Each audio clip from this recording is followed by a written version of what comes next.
Chapter 4. With no greater events than these in the Longbourn family, and otherwise diversified by little beyond the walks to Meryton, sometimes dirty and sometimes cold, did January and February pass away. March was to take Elizabeth to Hunsford. She had not at first thought very seriously of going thither, but Charlotte, she soon found, was depending on the plan, and she gradually learned to consider it herself with greater pleasure as well as greater certainty. Absence had increased her desire of seeing Charlotte again, and weakened her disgust of Mr. Collins. There was novelty in the scheme, and as, with such a mother and such uncompanionable sisters, home could not be faultless, a little change was not unwelcome for its own sake. The journey would moreover give her a peep at Jane, and, in short, as the time drew near, she would have been sorry for any delay.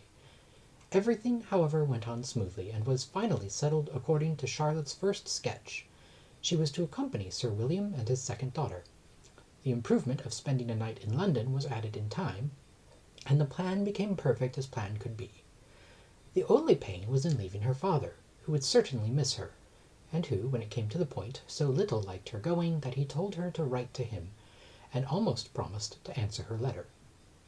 The farewell between herself and Mr. Wickham was perfectly friendly, on his side even more.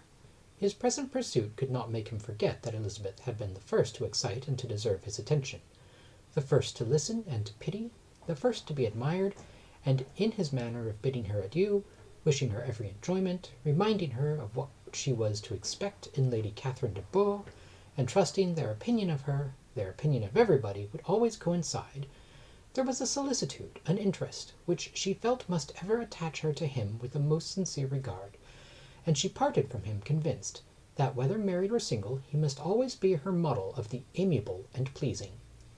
Her fellow travellers the next day were not of a kind to make her think him less agreeable.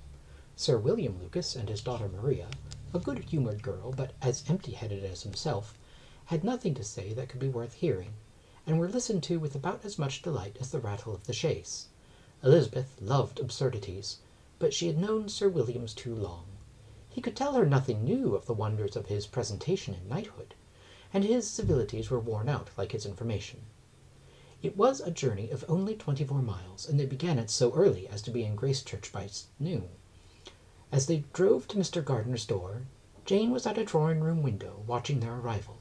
When they entered the passage, she was there to welcome them, and Elizabeth, looking earnestly in her face, was pleased to see it healthful and lovely as ever.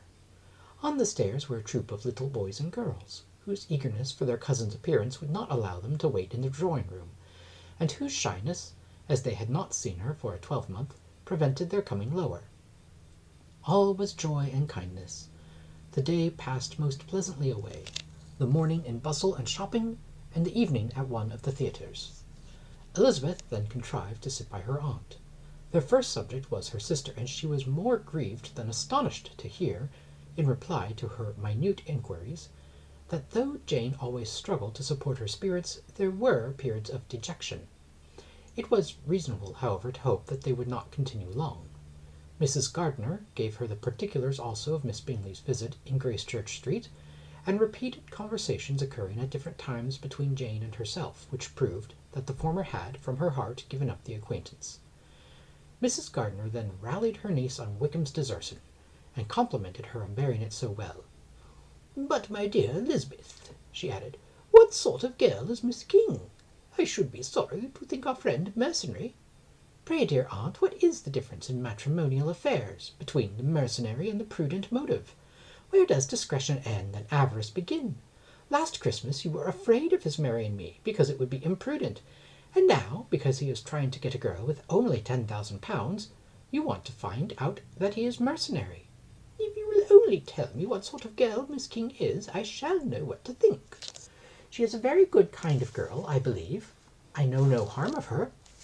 But he paid her not the smallest attention, till her grandfather's death made her mistress of this fortune. No, why should he? If it was not allowable for him to gain my affections because I had no money, what occasion could there be for making love to a girl whom he did not care about, and who was equally poor? But there seems indelicacy in directing his attentions toward her so soon after this event." A man in distressed circumstances has not time for all those elegant decorums which other people may observe. If she does not object to it, why should we? Her not objecting does not justify him.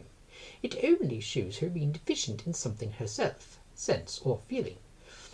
Well, cried Elizabeth, have it as you choose. He shall be mercenary, and she shall be foolish. No, Lizzie, that is what I do not choose. I should be sorry, you know, to think ill of a young man who has lived so long in Derbyshire. Oh, if that is all, I have a very poor opinion of young men who live in Derbyshire, and their intimate friends who live in Hertfordshire are not much better. I am sick of them all. Thank heaven, I am going to-morrow where I shall find a man who has not one agreeable quality, and who has neither manner nor sense to recommend him. Stupid men are the only ones worth knowing, after all. Take care, Lizzie. That speech savours strongly of disappointment.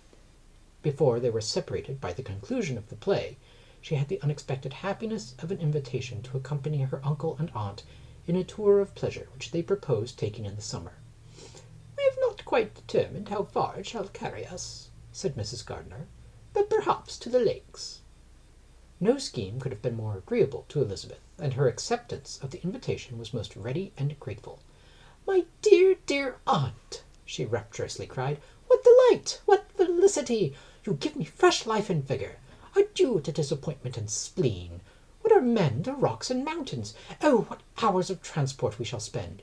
And when we do return, it shall be not, like other travellers, without being able to give one accurate idea of anything. We will know where we have gone. We will recollect what we have seen.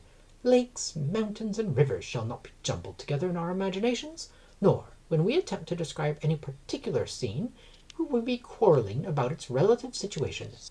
Let our first effusions be less insupportable than those of the generality of travellers."